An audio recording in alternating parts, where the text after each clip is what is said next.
પ્રાયોજક છે cancer healer centre, a new beginning.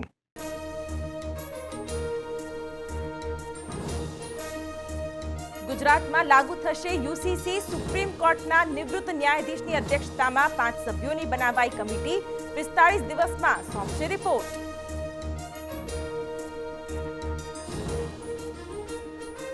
સ્થાનિક સ્વરાજની ચૂંટણીમાં પણ ઉમેદવારોને લઈને ખેંચતાણ. સાણંદમાં કોંગ્રેસના તો ધોરાજીમાં આપના ઉમેદવારોને કરાયા ગાયબ.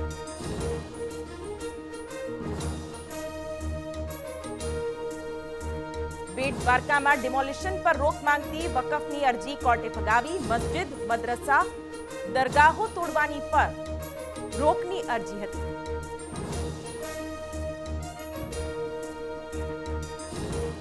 આઈપીએસ અધિકારી અભય ચુડાસમાએ આપ્યું રાજીનામું. 36 વર્ષની નોકરી બાદ સ્વેચ્છાએ આપ્યું રાજીનામું. હજુ સત્તાવાર મંજૂરી નહીં.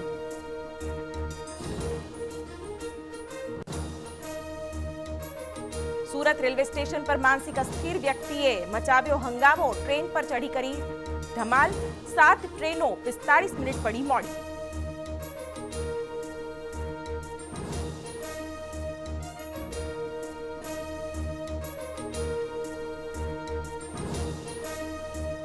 ગુજરાતમાં લાગુ થશે યુસીસી. સુપ્રીમ કોર્ટના નિવૃત્ત ન્યાયાધીશની અધ્યક્ષતામાં 5 સભ્યોની બનાવાઈ કમિટી 45 દિવસમાં સોંપશે રિપોર્ટ.